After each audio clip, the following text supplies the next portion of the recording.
एक काजी साहब ने दूसरी शादी कर ली, मगर इस बात का उनकी पहली बीवी को इल्म न था। मसला ये था कि पहली बेगम खानदान से थीं और उनकी हिमायत में पूरा खानदान खड़ा हो जाता था। बेगम आखिर बेगम होती है। उसे शक पड़ गया कि काजी साहब के अंदाज और तेवर कुछ बदले हुए हैं।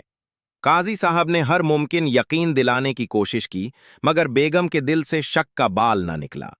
आखिर एक दिन जब लड़ाई उरूज पर पहुंच गई तो बेगम बोली, अभी कुरान पर हलफ उठाएं कि आपकी मेरे अलावा कोई बीवी नहीं।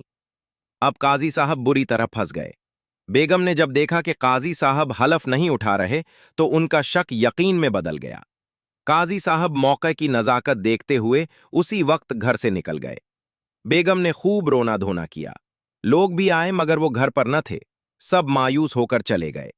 काजी साहब ने पूरी रात सोचा और आखिरकार सुबह एक जबरदस्त प्लान बना लिया।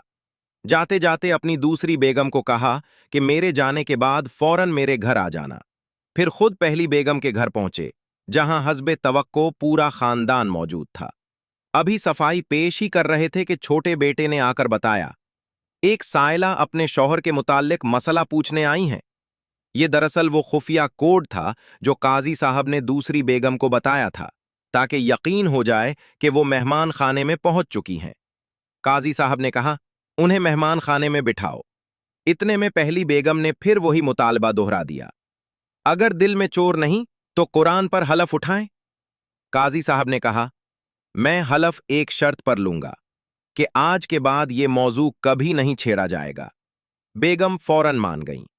काजी साहब ने वुजू किया, कुरान पाक हाथ में लिया और ऊंची आवाज में कहा, उस घर से बाहर अगर मेरी कोई भी बीवी है तो उसे मेरी तरफ से 3 तलाक।